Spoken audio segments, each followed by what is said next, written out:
chien. Oh. Salut. Salut. Madame la mairesse.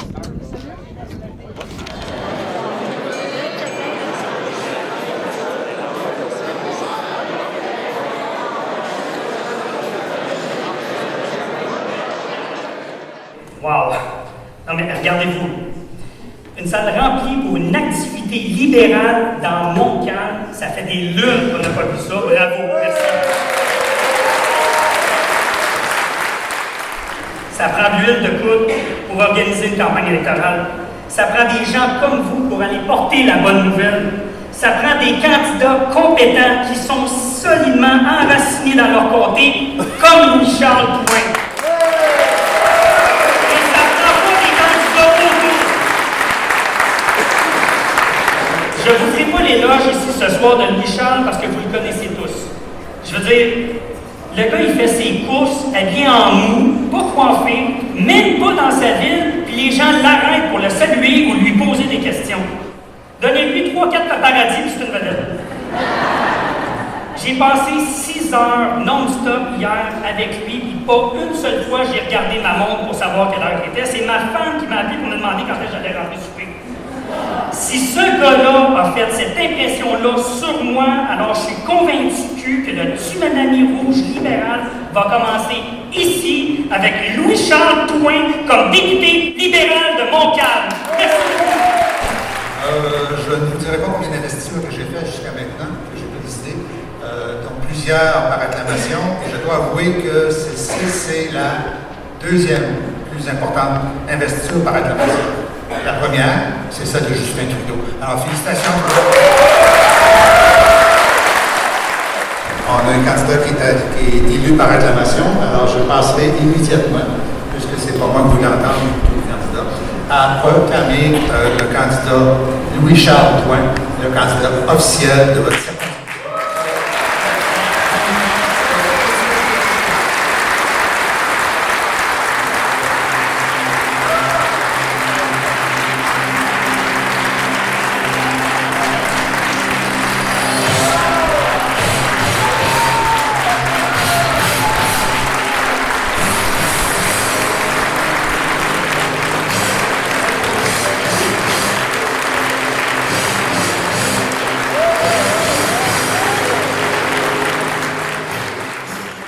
Et de voir la salle aussi pleine, c'est absolument extraordinaire. Merci de vous être déplacés. J'aimerais penser que c'est pour moi, mais je suis pas fou, là, je sais que c'est pour lui.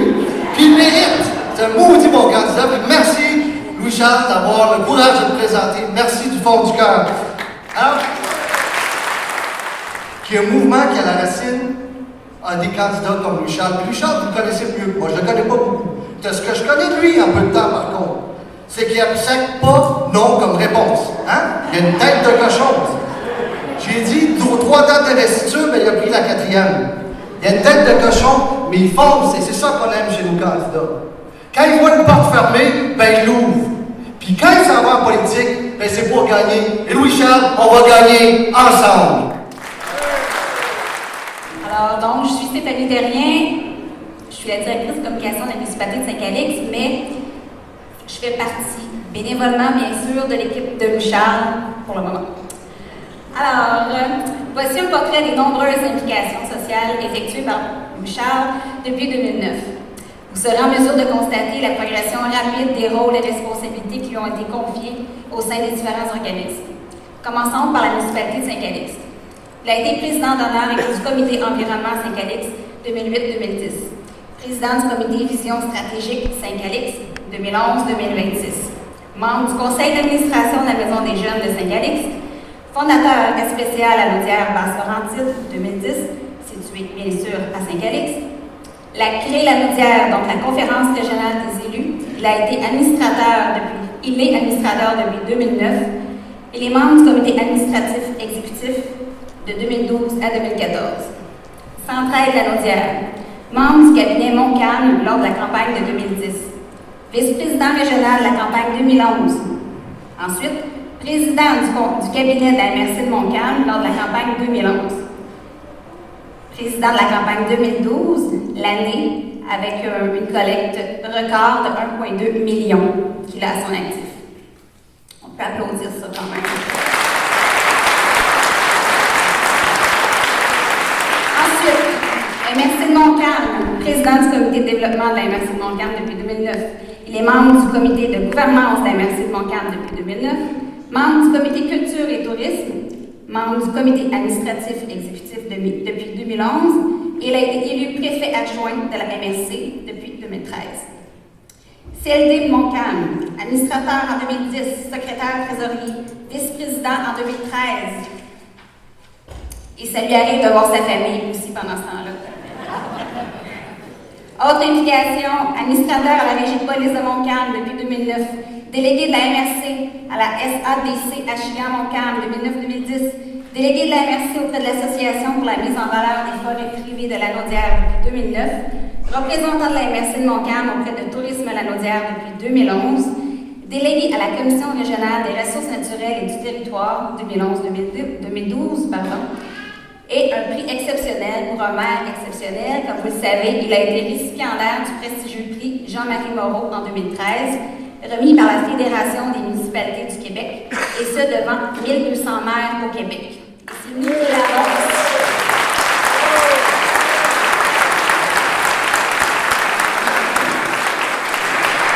Ce prix, visant à souligner l'engagement exceptionnel de lieu dans sa communauté, donc lui a été remis.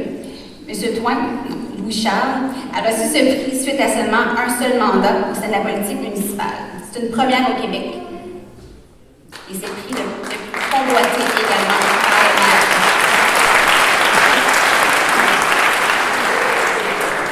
Les autres prix et reconnaissances, on parle de personnalité de l'année de la MRC de Montcalm par les hebdos transcontinentales en 2011. Et pour la première fois en 151 ans d'histoire à Saint-Calix, il a été réélu maire ainsi que son conseil municipal par acclamation pour son deuxième mandat. Donc, la preuve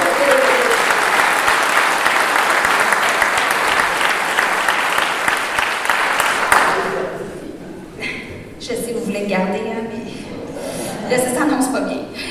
Alors, voilà quelques raisons démontrant que M. Toin, Louis-Charles, se soucie de sa région depuis son début en politique, en s'impliquant auprès de nombreuses causes et qu'il est l'homme de la situation.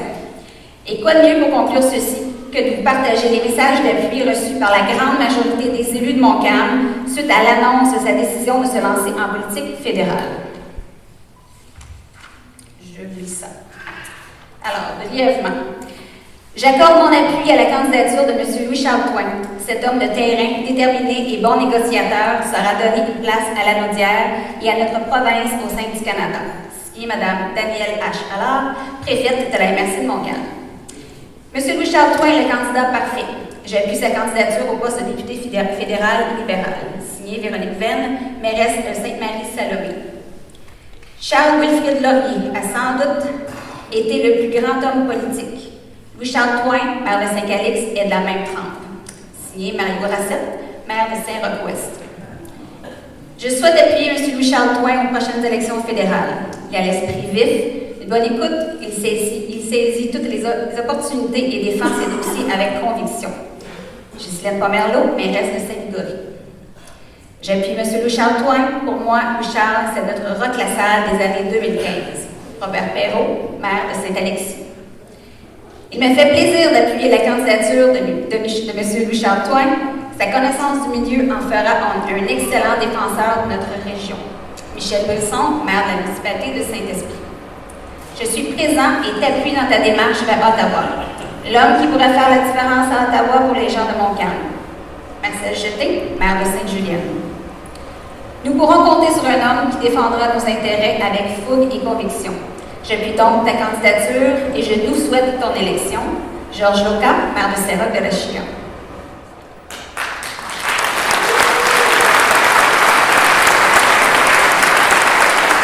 Et un dernier, il faut le nommer parce qu'il peut bouder un petit peu. Alors, celui de Patrick Massé, maire de Saint-Lin-Laurentide. On connaît bien l'implication de Louis-Charles. Imaginez cette implication transposée au niveau de la circonscription fédérale de Montcalm. C'est certain que nous y gagnerons beaucoup pour notre région. Alors,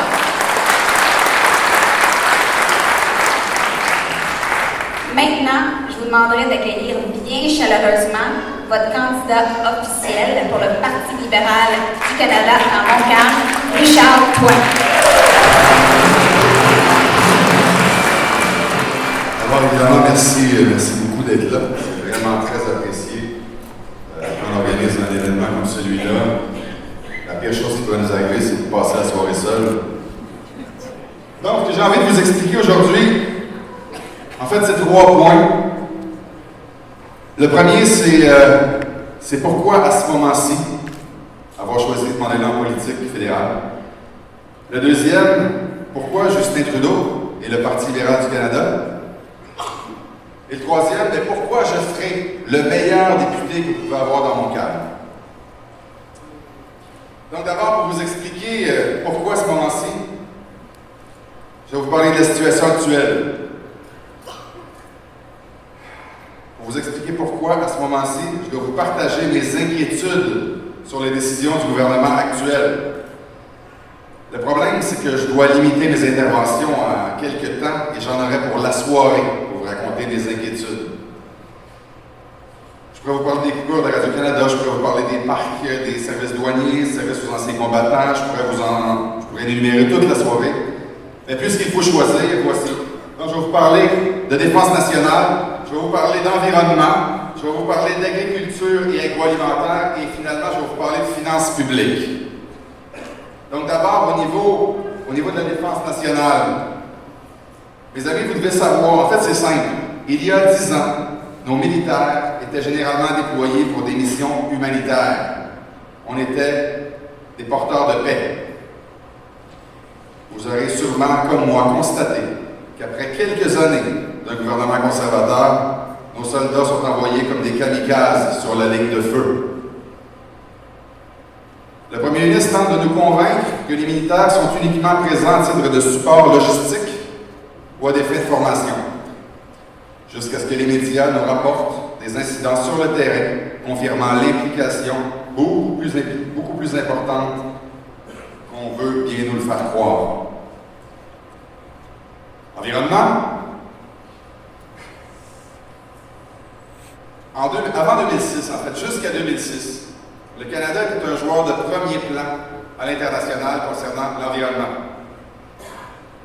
D'abord, retiré du protocole de Kyoto, ce gouvernement ne semble pas réaliser l'importance qu'auront les changements climatiques sur notre vie et surtout sur la vie de nos enfants. Chaque année qui passe depuis l'arrivée du gouvernement actuel, nous sommes couverts de honte. Nous sommes passés de héros à zéro.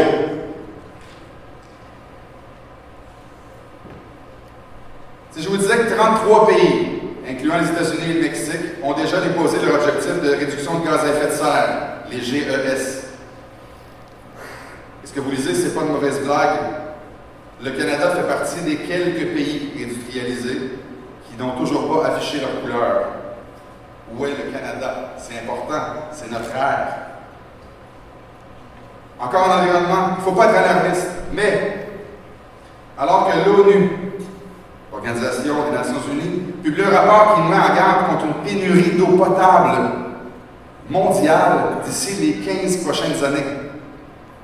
Notre gouvernement abandonne les recherches sur les lacs expérimentaux et sur les grands lacs. Suite à la réforme, 99% de nos lacs et rivières ne sont plus protégés par le fédéral. L'eau, c'est pas accessoire, c'est vital. Environnement encore, un autre exemple d'horreur. Vous connaissez le rôle essentiel que jouent les pollinisateurs, les abeilles, dans l'écosystème. Il existe un pesticide qui s'appelle diphénoconazole. C'est très toxique pour les colonies d'abeilles. Son usage est interdit dans plusieurs pays. Quand un pesticide est jugé assez dangereux pour être interdit dans un pays, pourquoi le Canada permet-il encore son usage? Les Canadiens s'attendent à ce que le gouvernement protège ses citoyens et l'environnement contre ces produits comme le diphénoconazole. Selon Équiterre, pour votre information, le gouvernement a annulé son engagement de procéder à des examens sur ce même produit suite à la demande du fabricant. C'est aberrant. Et le pire, c'est que le gouvernement actuel aime opposer développement économique et protection de l'environnement. Alors que nous savons tous très bien que des politiques intelligentes peuvent à la fois protéger l'environnement et permettre le développement économique. Parlons maintenant d'agriculture, agroalimentaire. L'agriculture et l'agroalimentaire constituent des secteurs d'activité de premier plan pour la circonscription de Montcalm. Pour ceux qui connaissent un peu le dossier, le gouvernement a conclu un accord avec l'Union européenne afin de permettre l'importation de 18 000 tonnes de fromage européen. Ce que ça fait, ça a un impact majeur pour les producteurs de lait et de fromage d'ici, dont 60% de ces gens-là sont des producteurs du Québec. Cet accord équivaut à une perte de près de 2% du quota. Savez-vous ce que ça représente? Ça entraîne une perte de revenus de 150 millions de dollars par année. C'est pas rien. Agriculture agroalimentaire encore. Parlons des quotas. Vous savez, les producteurs de porc, les maraîchers et les producteurs, attendez un petit peu, et les grains sont à la merci du rendement des marchés. Par contre, vous savez probablement qu'en agriculture, dans certaines productions, il y a des quotas qui assurent aux producteurs une certaine stabilité. Le poulet, les œufs, le lait. Nos agriculteurs sont inquiets de voir disparaître cette politique de gestion de l'offre. Et avec raison. Et avec raison. Vous référez à une petite ligne ici qui nous dit,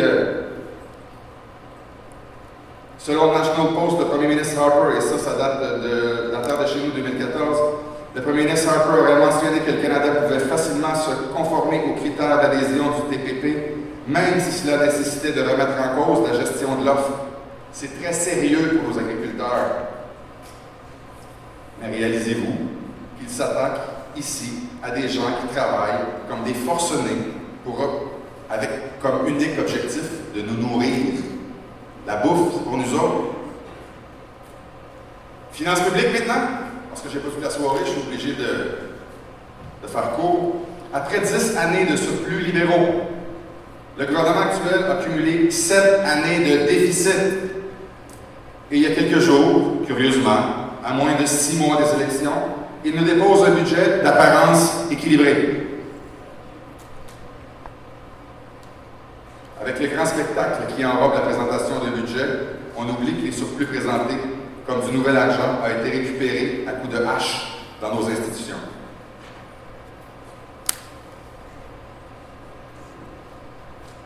Au niveau des finances publiques encore, au niveau du budget, rapidement, vous savez que, en fait, quel culot, proposer fractionnement du revenu et doublement du plafond du CELI. En fait, ce que c'est, ça, c'est arracher 2 milliards de dollars dans les poches des familles moyennes au bénéfice de 15% de la population les plus riches. Savez-vous quoi? Moi, je trouve que c'est impardonnable. La question, c'était pourquoi à ce moment-ci? En résumé, l'être humain, pour vivre, a besoin d'air, a besoin d'eau, a besoin de nourriture. Le gouvernement actuel met toutes ses ressources en péril. Tout ce qui compte, c'est de réussir à permettre des allégements fiscaux pour les plus riches. Alors pourquoi à ce moment-ci? Parce que nous avons un devoir d'agir avant qu'il soit trop tard. C'est urgent de sortir les conservateurs du pouvoir.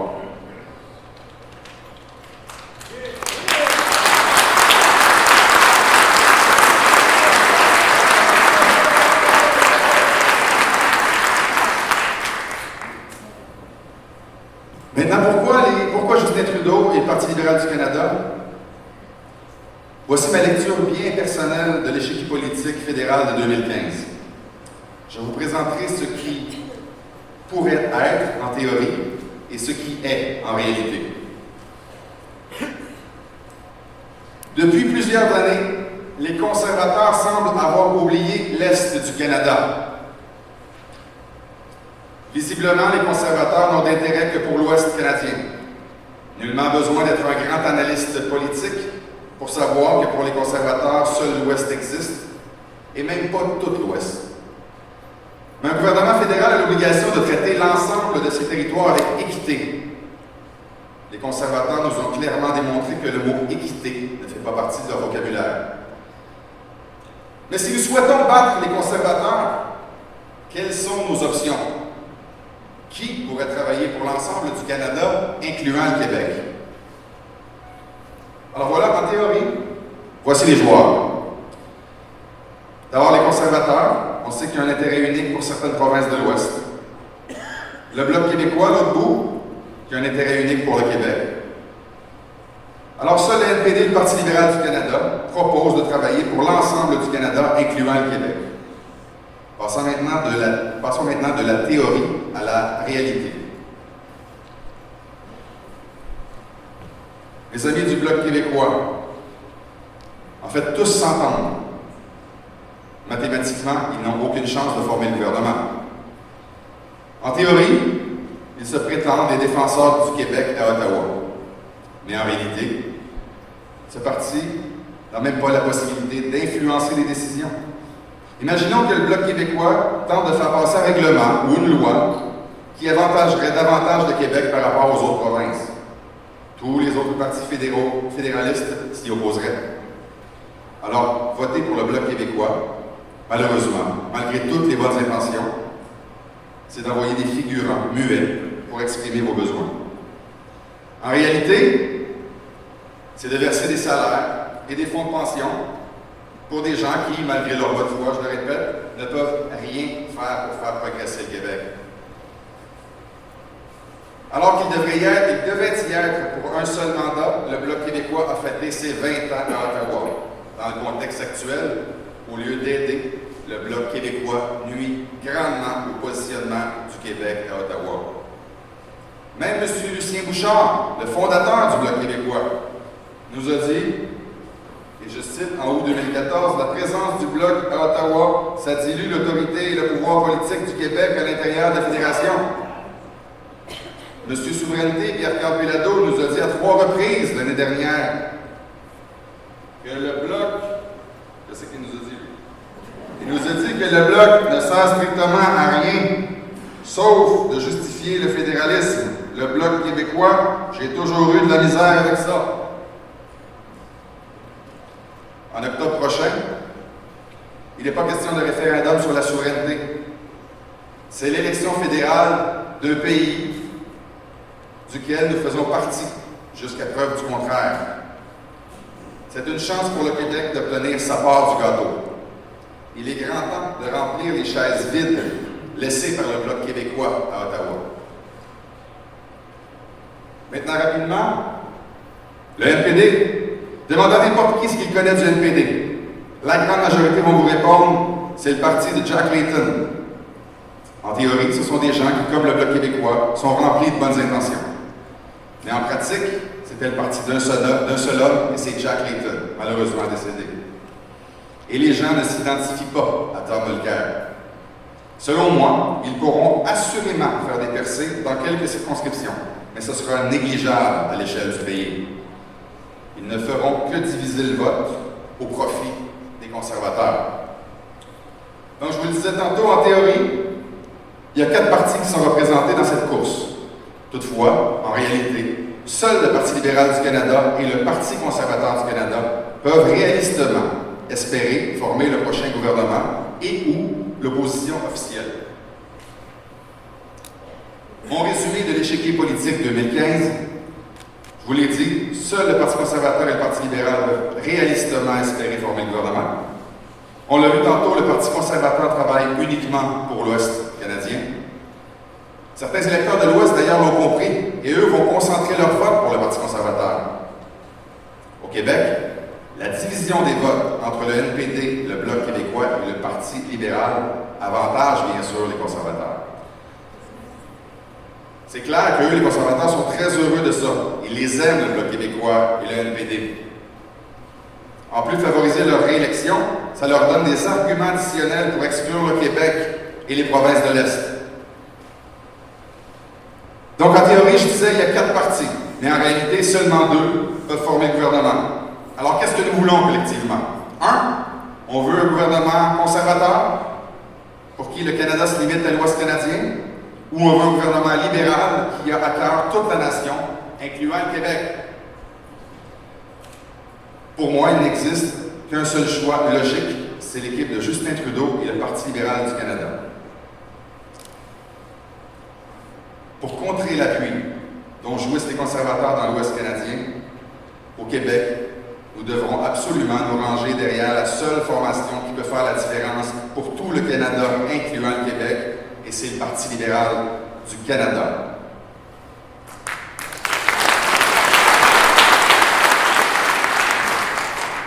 Justin a déjà confirmé plusieurs engagements, mais dont 3 ici, pour le Québec: investir dans les infrastructures et le transport en commun, soutenir la santé et faire une réforme importante de l'assurance-emploi.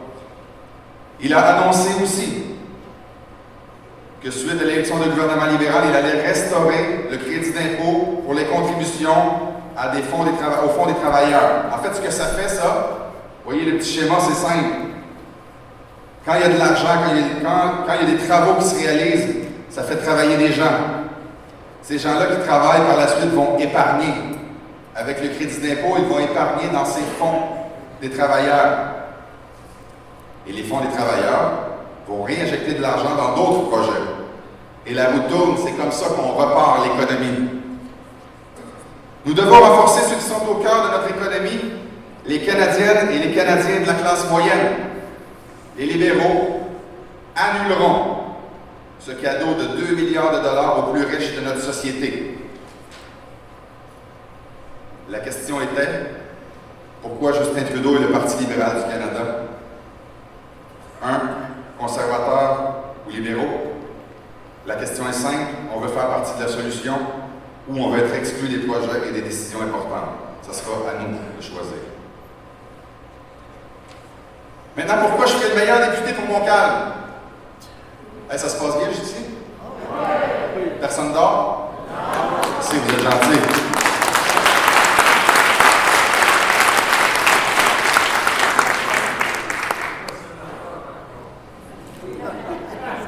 Et donc maintenant, pourquoi je serais le meilleur député pour Montcalm?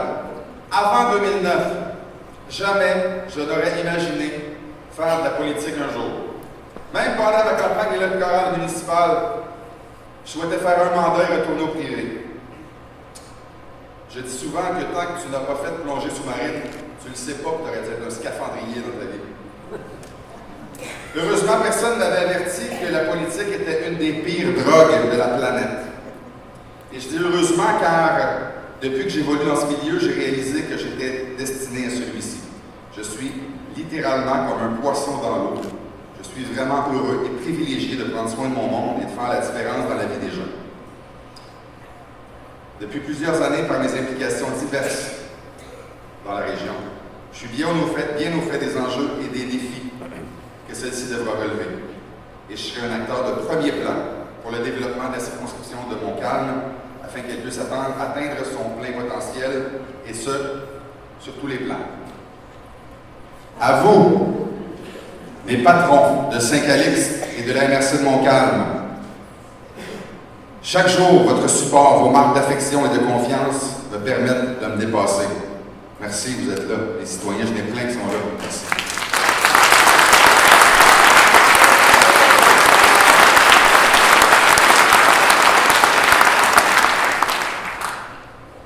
À vous maintenant, Madame la préfète de la MRC de Montcalm, les mairesses et maires de Montcalm, je veux témoigner, comme je le fais à chaque fois que j'ai l'occasion, de l'engagement exceptionnel et sincère de chacun de vous envers les Montcalmois. Pour ma part, je ne peux pas éviter de saluer votre courage. Généralement, les élus locaux évitent de se positionner, fédéral ou provincial, mais pas cette fois. La très grande majorité des élus de Montcalm est ici pour me supporter. Vous avez tous pris le temps d'écrire quelques lignes qu'on a glissées dans la pochette de presse afin d'expliquer pourquoi vous appuyez ma candidature. Merci. Merci pour ça aussi. Merci sincère pour cette incroyable marque de confiance. Et vous ne vous trompez pas. Vous savez à quel point je vais me démener pour Montcalm. Mes conseillers, les employés, les fournisseurs, collaborateurs qui sont ici ce soir, merci. Mes proches, mes amis, nos familles, vraiment, merci d'être là, c'est très apprécié. Lucie? Lucie, merci de me soutenir dans cette décision difficile. Oui, c'est une décision très difficile pour moi. Vous savez, à Saint-Calix, dans la merci de mon calme, c'est comme une bonne vieille paire de pantoufles. Je suis bien, je suis confortable, je suis en sécurité. Je suis avec ma famille tous les jours. Je dors dans mon lit toutes les nuits. Alors qu'Ottawa va exiger beaucoup de sacrifices.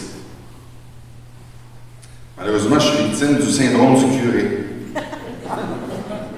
Sœur Angèle, vous connaissez ça?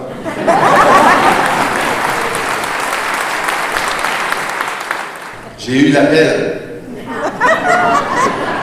J'ai eu l'appel, puis c'est incontrôlable. J'essaie de me parler. Quand j'essaie d'expliquer pourquoi j'y vais, tout le monde me dit comment ça, tu restes pas. Je sais pas. Je suis pas capable de l'expliquer.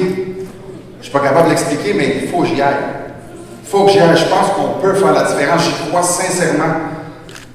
Pour les gens qui sont des abusés, je trouve ça triste ce que vous vivez. Moi, je ne le suis pas, puis je suis convaincu qu'on va faire la différence à Ottawa. Lucie, Roxane, Sabrina, Charles-Olivier, ma femme, mes enfants. Quand je serai à Ottawa, on va se manquer. Puis on va se manquer souvent. Puis il y a quelques fois que le chemin va être rocailleux. Mais je suis convaincu que notre amour va nous donner la force nécessaire pour passer à travers tous les obstacles. Parce qu'on a fait ce choix-là ensemble. Pour contribuer à la construction d'un monde meilleur.